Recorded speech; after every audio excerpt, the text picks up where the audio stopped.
We are back with you live once again on another Johnnie Torch live broadcast. Yes, we are back once again, seated high above the fair metropolis below in stately Torch Tower.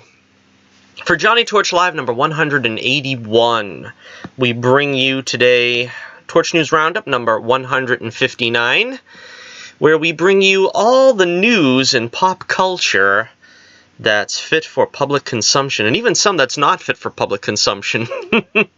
Such as last week. That was a very popular video. I knew it would be, because whenever we're talking about censorship and all that kind of crap that was going on with Disney Plus already saying that they're going to censor some of the classics, I kind of knew that was going to be popular. So thank you if you have just discovered our channel from last week's broadcast. Welcome in. And as I said, we talk about all the, if you didn't realize in that video, all the different pop culture news coming from superheroes, Star Wars, the CW shows of DC. And we bring it to you in a nice, neat little package wrapped with a bow. And it's called the Torch News Roundup. And we've got several topics to discuss today, as we have advertised there. We've got the Sonic trailer, the Scooby-Doo trailer, not to mention the casting news. But first, as always, let me plug The Adventures of Bullets Bourbon Private Eye, the greatest comic book series in the history of comics, dating back well over 80 years now, right? It may be a little bit of an exaggeration on my part, but I don't think so. You'll want to check this out. The link is in the description below, where you can check out my website. And yes, I have finally updated those free preview pages. So I've got a page from every act, as I call them, or I guess as a book would normally be called, a chapter. For the first chapter, the second chapter, last chapter. And you get a feel for the story. Bullets is pressed into service by a top-secret government agency. He goes undercover to the lair of Carrot Top and Pencil Neck, his two most devious arch-criminals. And in the very end, of course, he is captured and subject to a dangerous death trap that only he could figure a way out of. And unfortunately, you'll see how he gets out of that. I was trying to keep that as a secret, but the resolution is on that page. So I says, rather than clip it and give you half a page, maybe that'll excite you more into seeing how he leaps into action, having escaped that death trap. So, check out the link in the description below for The Adventures of Bullets Bourbon Private Eye. When the Night Comes, that is the graphic novel collection of issues 4, 5, and 6. We also have the remaster of issues 2 and 3 coming up in graphic novel form as well. As I said on Twitter, having a little bit of difficulty with getting this book out. Behind the scenes, there's some issues with the files and so forth, kind of making me anxious, but I'm sure we'll get it resolved within the next week. And of course, Thanksgiving coming up. Kind of want to chill around the holidays from here on out. As I always say, it's a very manic scene at the Torch household during the Christmas season. I've got two sisters that have birthdays, but we're probably going to still try to bring you at least one broadcast a week. Of course, I always say I like to try to get a couple more broadcasts in, but I never find the time. Working diligently on Bullets Bourbon's number 1 remaster now. No, not resting on my laurels. I'm diligently working on the remaster. I've got the first page colored, and the second page, I'm doing it differently this time. Usually what I do is I color the whole book, edit it first, of course. I gotta make sure everything is clean and ready to go. But then I color it and then I letter it. This time I'm going to do the lettering first and then color it. I think it's because when I do the lettering last, it's obviously, I dread doing the lettering. It's not the lettering so much as the proofreading. I have to go over each and every word and with a fine-tooth comb. In this case, I think I'd rather do that early in the process, and then we will take care of, the coloring and making sure that all the word balloons are appropriately sized and so forth.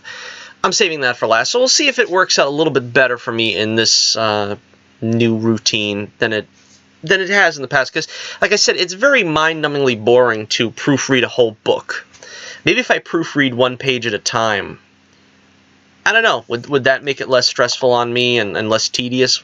Well, we'll see. H2O is the beverage of choice today. And I also want to direct your attention to the link in the description below as well. We have my Twitter page, where you can always catch up on the latest ongoings. Also, you have to remember that I always, because, you know, like I said last week, the streams are not going to be as, you know, in the same time frame as they usually are during the summer. That was sort of like summer hours. Now, the streams are getting a little bit later because I got things to do, you know, while the sun is still out, you know, and that has to be taken care of first. And so when I get back and I have time to do the live stream, it's more in the evening now if you're in the Eastern time zone, as I am. Of course, if you're any further to the west, I'm sure this is still a sunny afternoon for you. And or if you're listening to this on the rebroadcast, this could be any hour of the day or night, but thank you for listening. Make sure you hit that like button, smash that subscribe button, and of course share the video with anyone and everyone you meet. I have the chat room open in case there are any live viewers, and you can ask any questions, bring up any topics. I pretty much, you know, will allow any question as long as, you know, obviously it's PG rated, and, you know, we could talk anything you want. Doesn't mean I have to answer, but I always say you can ask any question you want.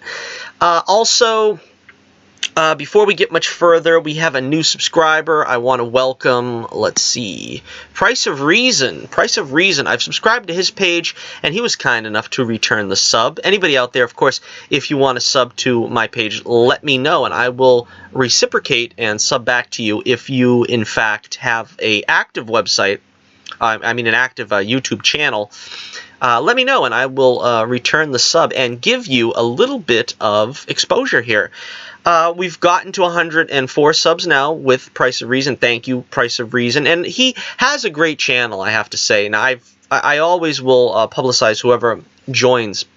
But he does have an exceptional YouTube channel and a YouTube show. I'm really proud to say that he is a sub of mine with such great quality content. So check out his weekly updates. Price of Reason, thank you for joining. And the Admiral Akbar with a crown is his logo, which is pretty darn cool at that. So thank you, Price of Reason. And, of course, check out his channel. Just type in Price of Reason. I'm sure you'll be able to find it. And like I said, anybody out there has a YouTube channel, I'm really big on helping each other. I mean, even if you don't have a comics/Star Wars channel, I'll be happy to give you a little pub. Obviously, it's got to be somewhat family friendly. You know, I don't want to associate with anything that's too out there, so to speak. But pretty much, you know, I'll sub back to anyone who subs and give you a little bit of exposure. Also, I want to talk briefly about this whole new thing now with YouTube. They've got this thing where you have to, this is the first time I've come up against it, where you have to choose if your video is for kids or not.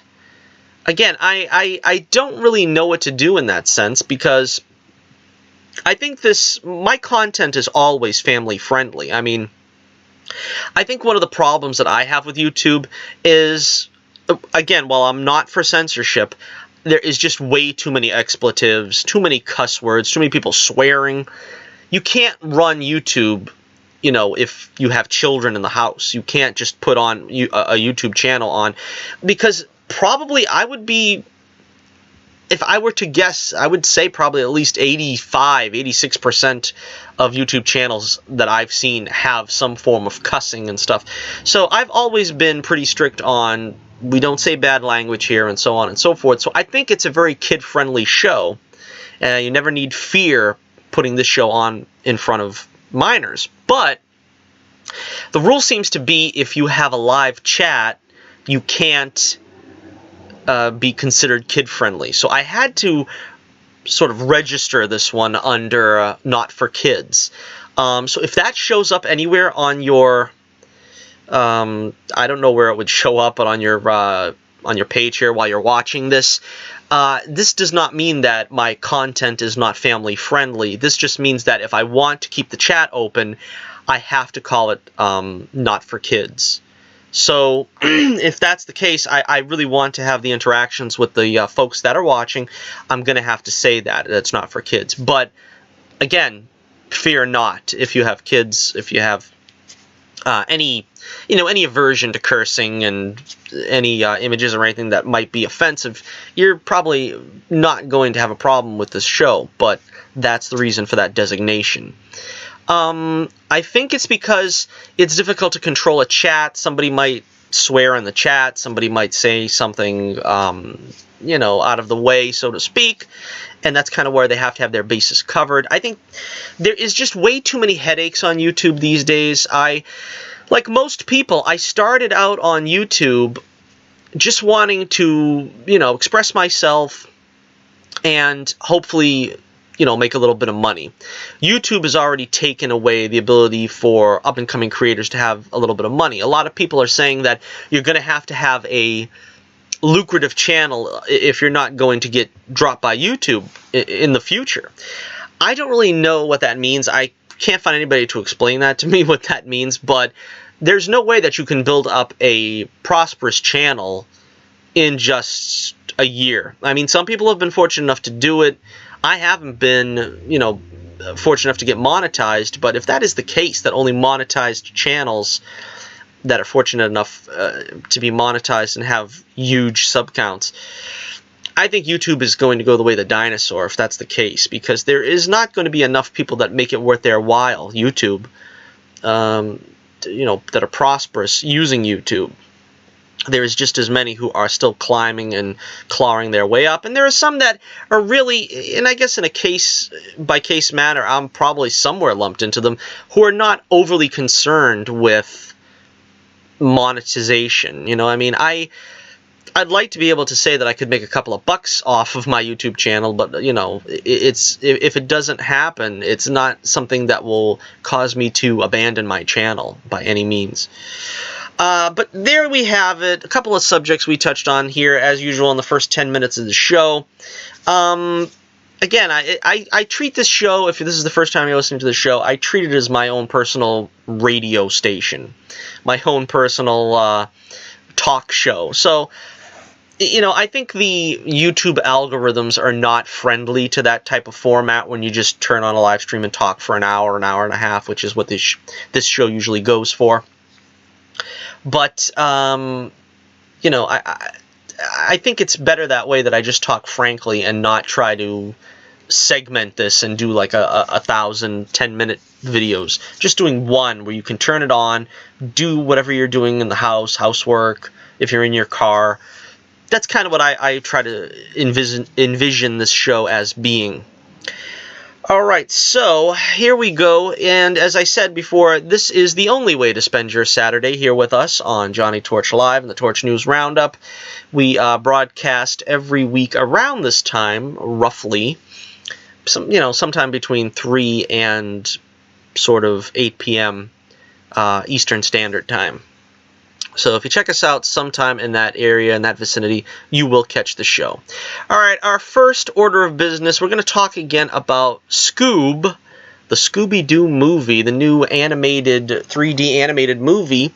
And I've seen the trailer, and as I've said before, I am very excited for this movie. I think I'm a lifelong Scooby-Doo fan. That's one of the first cartoons I ever liked as a kid, that I ever remembered enjoying and watching.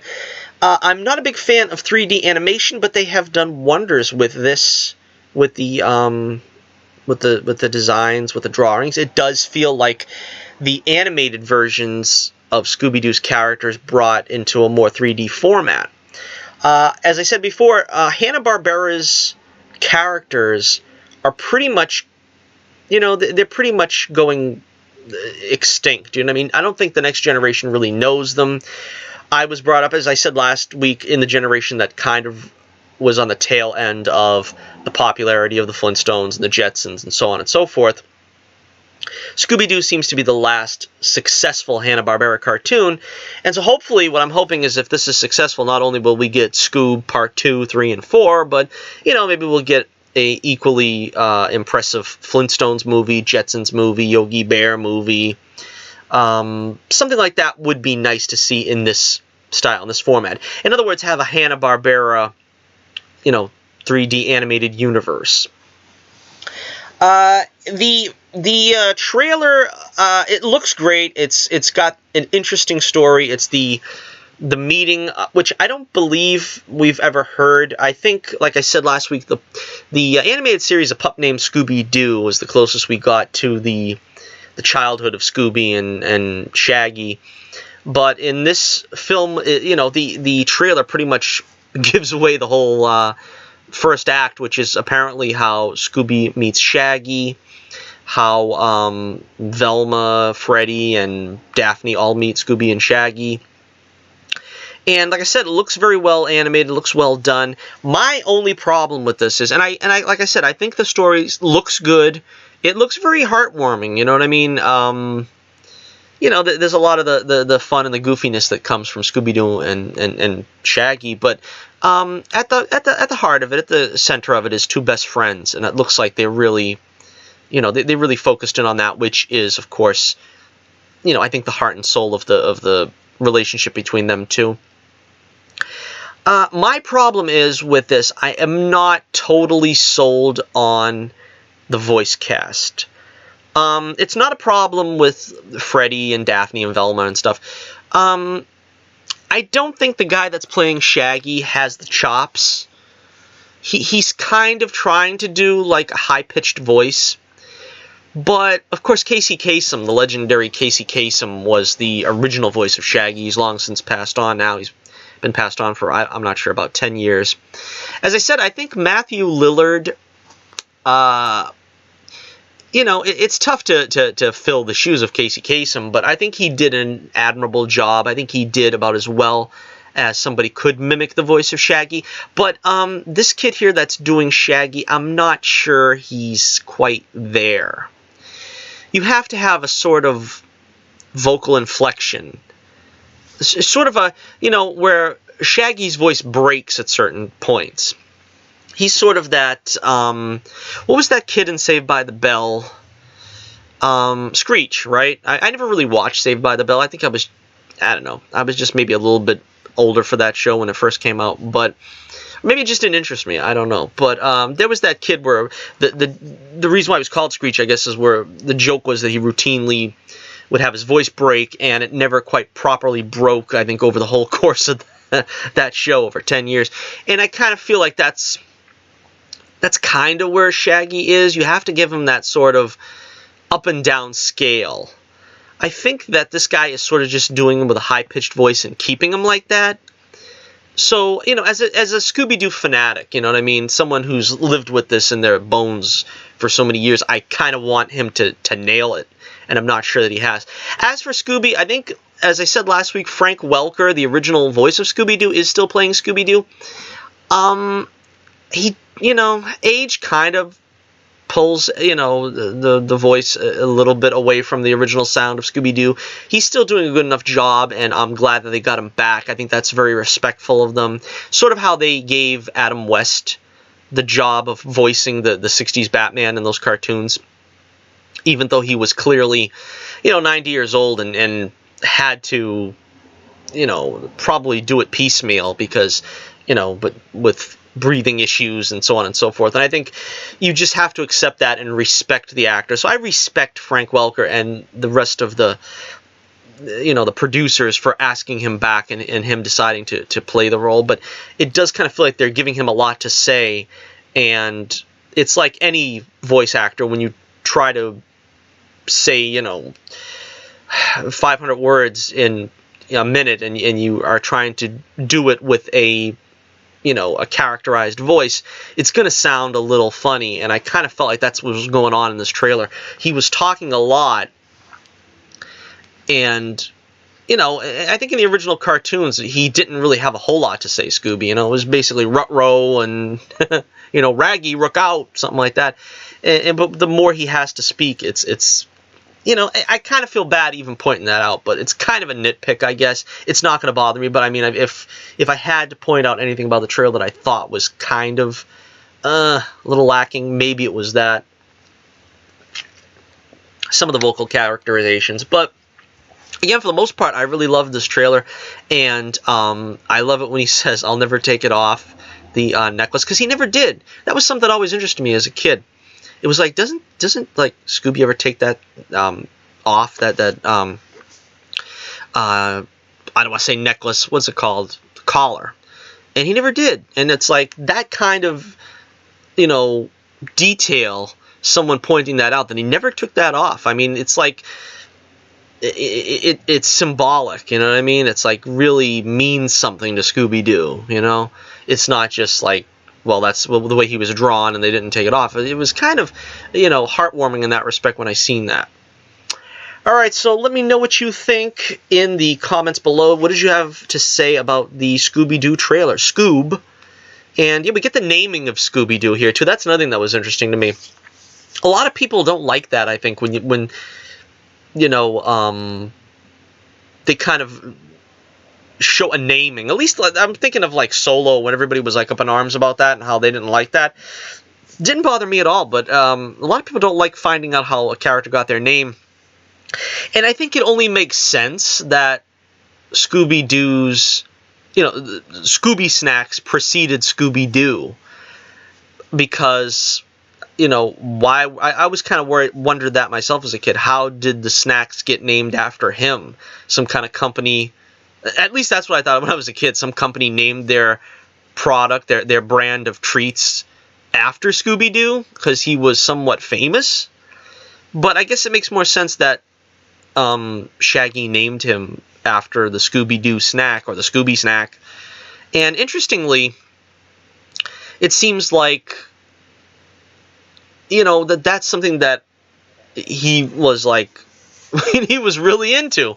So Scooby really loved the snacks that he was named after. You know, it's like kind of ironic, right? All right, so let me know in the comments below, what did you think about Scoob?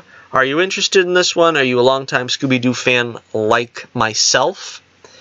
Or did you feel disappointed by it? Do you feel that this is a story that needs to be told? I think it looks by far and away better than the 2 live-action Scooby-Doo movies. Like I said, that was the most disappointed I think I've ever been in the theater was the first Scooby-Doo movie. I thought it was horrible as a Scooby-Doo fan. The second movie I thought was considerably better. I don't know. I think this from the looks of it is going to be better than the second one, but we'll have to see. We'll have to wait and see. Alright, so again, like I said, let me know what you think in the comments below. And the Sonic the Hedgehog trailer. Now remember, the huge controversy about the way Sonic the Hedgehog looked in the original trailer. That was the big issue.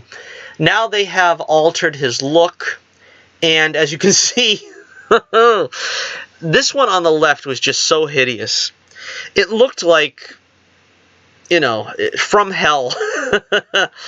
They look like they just tried to anthropomorphize an animal. And this is the folly of trying to be smarter than the material.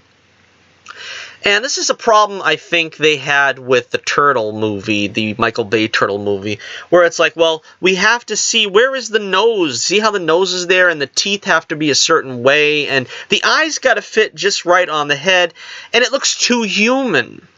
That's the problem with the Turtles in those movies. They look too human. Not to mention they looked like they were about 300 pounds across the chest. You know what I mean? There was no need of that. It's supposed to be the Teenage Mutant Ninja Turtles, but I digress.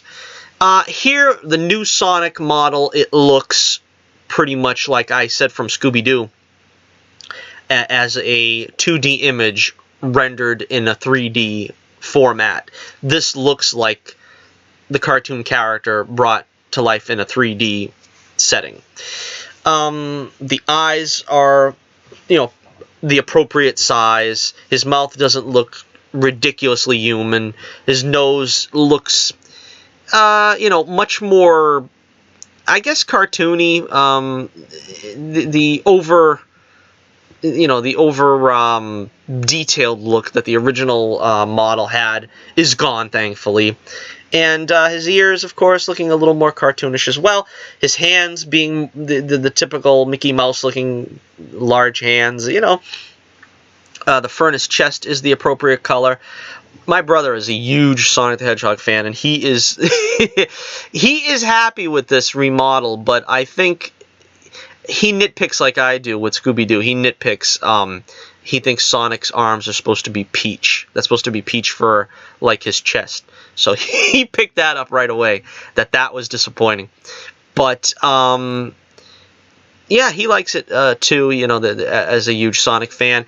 I'm a huge Sonic fan, to an extent. I mean, I watched the original cartoons with, Sally, Princess Sally, and Rotor and so forth. I must have told the story a dozen times, but I read the comics to my brother that were based on that cartoon show, the Archie comics, which lasted for quite a while, if I remember correctly. I think they were, but for many years in the early stages of that comic, I would read them to my brother and sister, and yeah, it's you know, it's something that's near and dear to me as well. Even though my brother is like the diehard fan, it's still a character that's near and dear to me for that reason.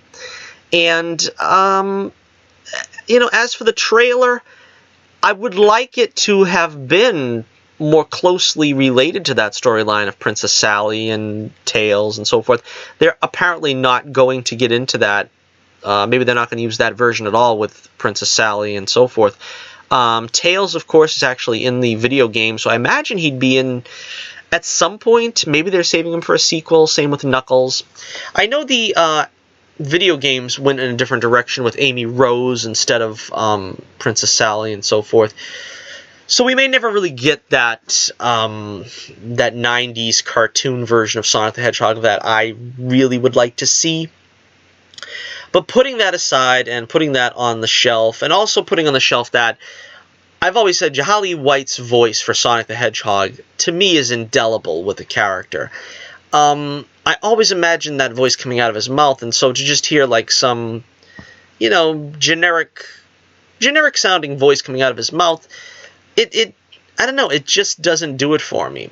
I'd like to say, it doesn't sound right to have, like, a generic white guy's voice coming out of his mouth, and I suppose that, you know, could be construed racially. That's kind of not what I'm saying here. But then again, by the same token, I've always found it strange that in the Turtles movies, they always have, like, Raphael sounding, you know, like somewhat with a black actor's voice coming out of it. And he's sort of like the only turtle that has sort of like a black actor's voice coming out of his mouth. And I always find that strange as well. Like, you know, they're brothers and they really should have, like, the same kind of, you know, I don't know, diction or whatever you want to say that just sound the same. Anyway, we're kind of getting off the beaten path here, but yeah, we kind of like to hear JTLive White's take on the character as well. As far as the movie's concerned, it looks like it's pretty standard fare for when they try to take one of these characters and put them in a, you know, our real life situation in the real world. You know, it's fun seeing Sonic do what he does, running around, and, you know, the jokes of him with the Flash comic and playing ping pong with himself. James Marsden, I'm a big fan of James Marsden. I feel so bad for the guy because he seems like he's always the bridesmaid. He's getting these kind of roles, you know what I mean? Why isn't he Hal Jordan at this point? I mean, I guess he could still be, seeing as how they haven't cast that role yet, but you know, when you think of Hop and Enchanted, he's always getting these sort of, you know, the best friend of an animated character, basically. You know what I mean? It's like, when is he going to get another shot? His Cyclops, I thought, was fantastic, had they actually given him focus in any of those movies. And I'm quite sure that, you know, his day as Cyclops is pretty much done, so there's no looking forward to that. Jim Carrey is back playing goofy 90s Jim Carrey, apparently. He's not the stuck-up 2000 teens Jim Carrey, apparently, which is a good sign. This, you know, took me back to, like, Batman Forever, Jim Carrey. This is kind of what we want to see. It's official now. His name is going to be Dr. Robotnik. I was worried it was going to be Eggman, but of course, for his name to be Eggman, that would be kind of strange because he is not fat and egg-shaped. But he looks like he's hamming it up, and it's going to be a lot of fun. Again, I think this is going to be a lot of fun. I think I'm looking forward to seeing it. Not that I have any choice. My brother's really into it, and I'm sure I'm going to see this even if I didn't want to. But with the remake of the model of Sonic, and with, you know, a fun and engaging performance by James Marsden, and, of course, a return to the roots of, you know, Jim Carrey style comedy, which it looks like he's trying to do. I had to laugh out loud when he did that, I love how you make the latte, or something like that. That's like classic Jim Carrey delivery, you know, something like that. And so it's going to be fun. It's going to be a fun couple hours, hour and a half at the movies, if nothing else. I mean, it might not be the, you know, earth-shaking experience that I would kind of hope for from the character, you know, world building or something, and making it all about his world and stuff, and his, you know, his ancillary characters. Apparently it's just going to be a fun little adventure, and if that's all it is, that's fine. So let me know what you think about Sonic the Hedgehog, the major motion picture. Ugh, let me get that off the screen. Consign that to the dustbin of eternity, that version of Sonic, and hopefully it will never have to be seen again. Alright, next up we're going to talk about some superheroing business. Some superhero business. And we're going to look at some photos here, some images from, let's see, the Falcon and the Winter Soldier, as it is being called. Let's see, Falcon and the Winter Soldier have released some images here. We've got the poster here. I think that came out some time ago. And it's showing how Falcon and Bucky are going to look in this show, the series. Falcon returning to the trademark red of the comics, which I am very happy to see finally. They had him in sort of the black and the khaki colors and type look for pretty much most of his run in the MCU. They threw a little red on him, but this looks like it's going to be much more the, you know, the traditional comic version of the Falcon costume. He's not bare-armed, which would make it look a little unique, but it's fine.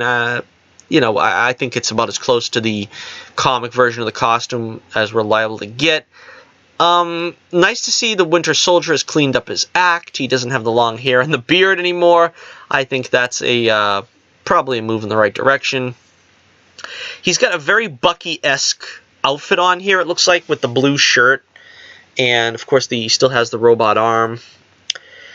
So yeah, I think they look great. Let's hope that the story itself is going to be great. I think what they're trying to do here is they're going for a Winter Soldier feel, the movie Winter Soldier, and that's probably a good feel for this series. Also, of course, I think Civil War had that kind of tone as well. And we've got an image of Baron Zemo for the first time with the purple mask on. It looks alright to me. I would have to see it in live action. I mean, don't get me wrong, I've always criticized the fact that they didn't put him in the purple mask, and I just feel that they could have done a little more with this. I think Zemo always had, like, you know, lenses in the mask eyepieces. So it doesn't look like it's really jumping off the page for me, but again, this is a good step in the right direction. You know, as long as we're getting some more comic accurate costumes going, I'm gonna be more satisfied. Again, let's just see how it goes. I guess we'll see how it goes. Let me know what you think. How do these images strike you? Do they look, you know, do they excite you? Do you think this is a step in the right direction for the costumes? I think so. And apparently, you know, Falcon is going to stay Falcon for a good portion of this. I don't know if he is going to get a Captain America suit, or if it's just him sort of picking up the role from Cap, not necessarily the costume, but like the role of Cap. That could be interesting. We get some more information here about the MCU and Disney+. That's why I will leave this image up while we talk about this.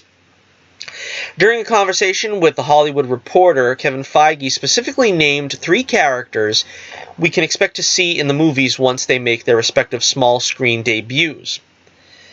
Quote, "Some characters we've announced, like She-Hulk, Ms. Marvel, and Moon Knight, you will meet for the first time on a Disney Plus show. And then they'll go into the movies, but the MCU will now go back and forth. It's specifically planned the Marvel Cinematic Universe will be in theaters and on Disney Plus. We are certainly doing cinematic art-level productions for Disney Plus." Well, this is interesting. I think that's what we all wanted, or at least that's what I wanted, is to have the TV wing of the MCU more closely interconnected with the movies. The only problem is, obviously you're not able to, if you don't have Disney Plus, you're not able to really get a feel for these things. Like, for instance, when we had Agents of S.H.I.E.L.D., everybody was excited because it was like, watch, we're going to see, maybe we'll see Thor turn up on Agents of S.H.I.E.L.D. for 1 or 2 episodes. Maybe at some point we'll see Coulson show up in an Avengers movie, and maybe he'll bring Quake or Melinda May with him. Something like that would happen. No, we didn't get any of that. They completely cut themselves off. And of course, you could say the same thing with the Netflix shows. We always thought at some point Daredevil's going to join the Avengers. At some point, maybe Peter Parker would be around for an episode with, the Kingpin or something. That just did not happen because they were completely disassociated from each other. Now we have that opportunity, but you have to have Disney Plus. You can't have free television. You can't have these things happen on free television, and we can't have, we can't have these other shows pick up in the MCU. Like, for instance, I'm guessing at least that Cloak and Dagger is not going to continue on in the MCU. We're not going to see The Gifted return in some form on Disney Plus. Disappointing, but at least from here going forward, we know that everything that happens in the movies can have ramifications on television and vice versa. We already have characters that were in the movies getting their own shows, like Wanda and the Vision, like Loki, which we're going to talk about in a moment. Continuing on. The Falcon and the Winter Soldier is currently shooting, and just yesterday, I got back from the set of WandaVision, which is shooting. All of those characters will all of those characters will undergo transformative, very exciting changes in that show and go into our movies, so they'll go back and forth. End quote. So yeah, Feige has already pretty much confirmed that Wanda Maximoff is going to be in Doctor Strange 2. We already know, probably to some extent, we're going to see Falcon and the Winter Soldier going forward in the MCU. Do you like this? Do you like this new approach? Do you like this is sort of making good the promise that we're going to have interconnectivity between the television side of Marvel and the movie side? I think it's a good thing. Obviously, it's going to bring a lot more subscribers to Disney Plus. I'm willing to give Disney Plus a try. I'm not, like I said last week, though, I'm disappointed in how they're handling the Disney classics, but it seems like you're getting an awful lot for your dollar. I kind of feel that that's an easy... It's an easy subscription now. It's $7, I think, $7 US. At some point, they're going to raise that, and it's going to be $12. It's going to be $13 a month, and that's what's kind of the sticking point. I don't have Disney Plus right now, and I don't intend to get it in the near future, because all they really have now for new stuff is The Mandalorian, which, while I'm interested in and would like to see at some point, I'm not going to pay that for, I'm not going to pay every month just for that. They do have some stuff to make it worth my while, from what I understand. They have practically every old animated Marvel show. And this is very exciting to me. The 90s X-Men cartoon. the 90s Spider-Man cartoon, the 90s Hulk cartoon, the 80s Hulk cartoon, which is even more exciting to me because that is very difficult to find. The 80s Hulk show was a short-lived show. Spider-Man and His Amazing Friends, which that was shown on TV for a while at some point, so it's not like I haven't seen them in many years, but these are shows that are well worthy of checking out. There's some others that I haven't seen since, practically infancy, like Spider-Woman. I remember that from when I was very young, and, it would be interesting to revisit for a couple of episodes, maybe. I don't know that I would, but these are the kind of things that a streaming service like this makes it worth owning, because you're getting pretty much a good, a bang for your buck, so to speak. Also, the Star Wars stuff. You're going to have pretty much everything Star Wars. You're going to have, supposedly there's another re-edit of Greedo and Han. I don't know. I didn't really look into that too much. And you're going to get the Disney stuff. I mean, basically, you don't have to buy the hard copies anymore.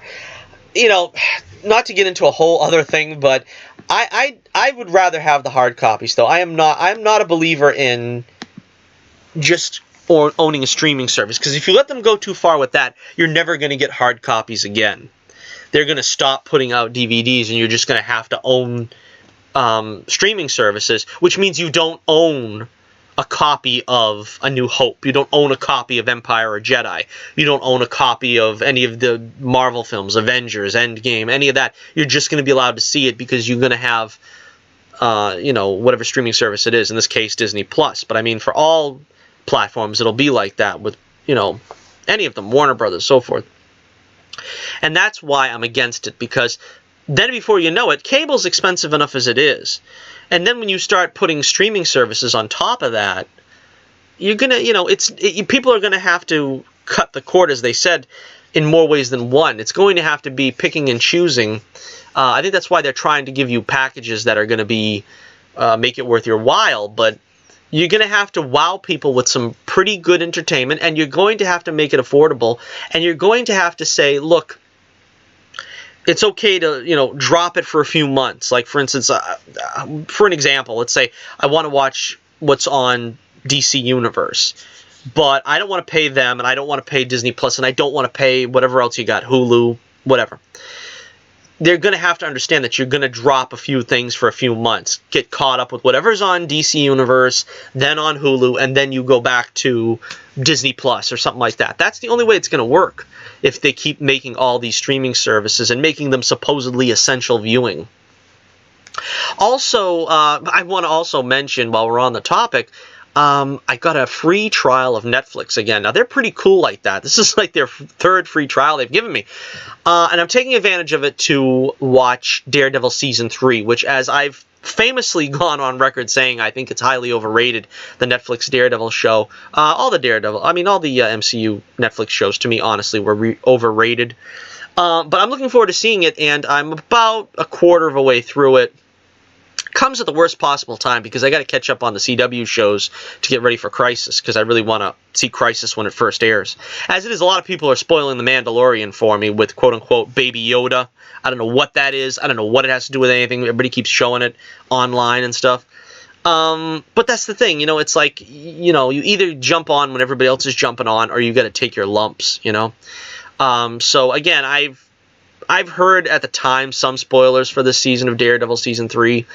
I don't know. There isn't too much more on Netflix that I really want to see. Into the Spider-Verse, I'm going to check that out when I get a chance as well, when I'm through with Daredevil. I kind of tentatively want to see some of Punisher Season 2. I didn't see Season 1 either, but I think I'm just going to jump into 2, because I've heard it's better with Jigsaw and stuff, even though he doesn't really look like Jigsaw and everything. But anyway, not to get too off the beaten path there, let me know what you think about these subscription shows, these stations, or whatever you want to call them, these services.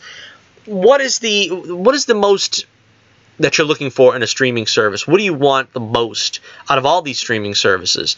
Is it the Marvel stuff? Is it DC stuff? Is it Star Wars? What is it that is your priority when choosing a streaming service or services? That's kind of what I want to know. So let me know in the comments below. All right, next up here, we're talking MCU still. This is from the Loki series. Let's see. Variety is reporting that Marvel Studios' upcoming Disney Plus series, Loki, has cast relative newcomer Sophia DiMartino in a mysterious role opposite leading man Tom Hiddleston, who will reprise his role as the fan favorite anti-hero. They're all anti-heroes now. Where are the bad guys? Where are the bad guys? Let's see. While any enchanting plot details remain under lock and key, the series is rumored to follow the version of Loki that managed to escape his fate with the Space Stone in tow, and the alternate timeline created in Marvel Avengers Endgame earlier this year. Let me reread that to myself for a second. Let's see. Yeah, that's the cosmic cube he had, right? Again, this makes no sense to me, because if he escaped with the cosmic cube and they're trying to let this be a thread to bring Loki back, because, you know, of course they had to kill him off for like the umpteenth time, it's difficult because for the ending of Endgame to work, Cap has to have returned all the stones. And the only way he could do that is if he gets it away from Loki. And I don't know, is Chris Evans supposed to be in this series? Or if he doesn't get it away from Loki, he has to go back to an earlier point before Loki gets it. Something like that. It's all that time travel stuff that makes it migraine-inducing. Alright, let's see. Earlier this year, Kate Herron was tapped to helm the 6-episode first season with Michael Waldron attached as show creator and executive producer. He also penned the pilot. Production is expected to commence at the beginning of next year. The British actress is best known for her starring role on the Channel 4 series Flowers, and her more recent credits include Danny Boyle's Yesterday and the FX series Into the Badlands. Loki is slated to start streaming exclusively on Disney Plus spring 2021. Alright, so let me know what you think. I've heard some rumors that she may be playing the Enchantress. I don't know. She kind of, you know, because she kind of has that look that she could play the Enchantress. The Enchantress is kind of portrayed as a bombshell, though. But, you know, I'm sure that she would do fine as the Enchantress. At least she looks like the Enchantress. So there's no, you know, completely coming out of left field with that one. Alright, next we'll move on here to, let's see, Batman casting. The Batman has also cast a new actress. Let me see if I can find the copy.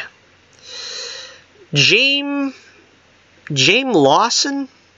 I guess that's how you pronounce it. I was thinking maybe it's Jamie, but either this is garbage here and they spelled it wrong, but there is no I. Jayme. So I don't know. Well, I'm going to say James Lawson, but that could be, you know, wrong. I'm not sure. We'll just say Lawson at this point. Let's see. James Lawson, a newcomer who has only just graduated from the Juilliard School. No details about her role were revealed at the time, but speculation immediately started running rampant that she could be Barbara Gordon. Jeffrey Wright is playing the role of Commissioner Gordon. It would make sense for Lawson to play someone like Barbara, especially right in the right age group. Let's see. IO9, though, has revealed that Lawson is actually playing a woman named Bella, a character described as a grassroots political candidate running for office in Gotham. With Harvey Dent expected to play a role in the Batman, it seems entirely feasible that Bella could be a rival of sorts who's also competing for that DA role. That's probably right. That's what I'm guessing it'll be if that is, in fact, you know, what her character is as a political candidate. She's probably running against Harvey Dent, which means this is probably a next-to-nothing role. But, yeah, let me know what you think about this character, this actress, in this role. There has been rumblings that Reeves is planning to introduce some of Batman's sidekicks over the course of the trilogy, so there are strong chances we'll get to see some of the likes of Batgirl and Robin down the line. For now, it seems the focus will remain mostly on the Dark Knight. So there you have it once again. Alright, and our final story of the evening, we have the Flash news. Now, they've been name-dropping Sue Dibney. Is that who she's supposed to be? I mean, they've been name-dropping this character that he's supposed to be trying to find because he's a private eye. Ralph as the elongated man. It looks like they've cast the actress now. Let's see. Ralph Dibney, Hartley Sawyer, is about to have a major break in his missing persons case, as TV Line is reporting that The Flash has cast Natalie Dreyfus in a recurring role as the elongated man's future wife, Sue Dearborn. Okay, so that's what it is. At first, because I'm saying it can't be Sue Dibney yet, because they're not married yet, but that's who he's looking for, Sue Dearborn. I knew that. Again, like I said, I'm watching these episodes very far apart. So it's very difficult because these shows nowadays are designed more to be binge-watched. And so I don't know when he started this case looking for this woman. I don't know why he's looking for this woman and who hired him to find this woman. But I knew that that was something of a plot line on the show. The CW describes her as possessing a fierce intelligence and a Spitfire personality. That's a great combination, by the way. And if you have looks like apparently Sue does, she's a keeper. Let's put it that way, Ralph. She's a keeper. And I think that's funny the way that they're building this up, because Ralph does seem to have, he has the Book of Ralph in the show, or whatever you want to call that. And it seems like he's always trying to solve everybody else's problems and romances and this and that, but he really doesn't have any kind of life of his own. And that's what's interesting about this, is that they're finally going to give him one. And we already met his mother earlier this season, which was interesting. Let's see. Sue Dearborn is the daughter to one of Central City's most wealthy families, but there is much more to Sue than just the socialite reputation that always precedes her, which Master Detective Ralph will discover when they finally meet later during Season 6. So, again, interesting. A lot of people are already speculating that, unfortunately, she does not have a very good end in the comics. In Identity Crisis, which I didn't read, by the way, the character of Sue Dibney is raped and murdered. And I didn't read those. I'm not really into the current state of comics, probably for reasons such as that, where, everything nowadays is going to be R-rated, and it's going to be gruesome and dark and grim and so forth. But I think it's pretty safe to say that they're not going to go too dark with this. I wouldn't worry, in other words, because that's kind of a taboo subject, I think, on television these days. Murder, of course, could still happen. Possibly. But, again, I don't know. You see what they're doing, at least what they did do on Daredevil with Netflix. Again, violence against women and sort of that unpleasantness, so to speak, rarely gets into live action. They do that with the comics, but they're not going to do that in live action. So, I doubt she's going to have a grisly fate, even if she is murdered. But, again, I really don't foresee that as being a foregone conclusion. But we will have to see, won't we? We will have to wait and see for Season 6. So, let me know what you think in the comments below. How do you feel about Sue Dibney getting her place, her rightful place in the Arrowverse? Okay, so that's pretty much all we have for yet another show, another stellar show. And like I said, I have, let's see, I've got Daredevil Season 3 in the works. I got a lot to say about that, even though I'm going to save it for review, so we're going to do a Daredevil Season 3 review. I've got Daredevil Seasons 1 and 2 already reviewed, so if you're interested in that, take a look. Just type it in, Johnny Torch, Daredevil review. You'll see Season 1 and Season 2. You'll see that I'm not very fond of the show. Although, as I said, last season, I thought the first 4 episodes were fantastic of Season 2, Daredevil. I thought that was a great interplay between Daredevil and the Punisher. Not crazy about the second half of Season 2. Season 1 was pretty much bored me. This season is sort of a cross between Seasons 1 and 2. I think they have an interesting story, which we saw some of in early Season 2, late Season 1. And some good action. So we'll talk about that when we get that review out to you. That should be coming up. Gee, I don't know. I'm only, 5 episodes in, so that might be by next Wednesday. I'll see if I can get a Season 3 review out. Pretty much the rest of the world has already seen it, so, it is what it is. And I'm going to do another late review, of course, when I do check out Into the Spider-Verse. Again, another movie that I'm not really that interested in. I wasn't too hyped with the prospect of an Into the Spider-Verse movie because I'm not a big, huge fan of Miles Morales. I'm not a huge fan of Spider-Gwen, or whatever they're calling her now, Ghost Gwen, I guess. I want to see Peter Parker. I want to see the Peter Parker Spider-Man, and he's only got a supporting role in this film, apparently, and he's... Again, I remember saying when I saw the trailer, he doesn't seem presented in a way that interests me. So if he's in the movie, that'd be great, but he seems like just sort of a down-on-his-luck schmuck, you know what I mean? That's kind of not what I'm interested in seeing from Spider-Man. But I'm definitely going to check that movie out, and I'm going to give you a late review on that as well. So if you're looking for some movie reviews, which haven't done enough of them lately, there really wasn't a lot of great movies out this year to review. Again, I didn't see The Joker, and that's for personal reasons. I didn't really want to see that movie, and it didn't feel like The Joker to me just by looking at it, the little clips that I've seen. But maybe there'll be a late review on that as well someday too. I don't know if I see it on a streaming service eventually. Also, what else do we got in the works? Let's see. Gee, do I dare watch The Last Jedi again? I think that's still on Netflix, isn't it? Do I dare subject myself to that once again? I don't know. We'll see.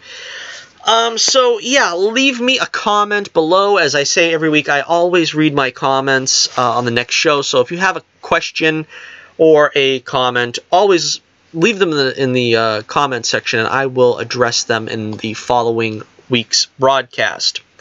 Also, make sure you hit like, share, and subscribe. Thank you for joining me yet again on Take 2.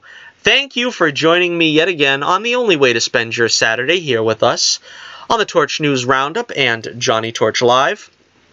And we will see you back next week at our regularly scheduled time. And that's it once again. This is your host, Johnny Torch, reminding you once again, keep the flame burning brightly, and I'll be with you again real soon.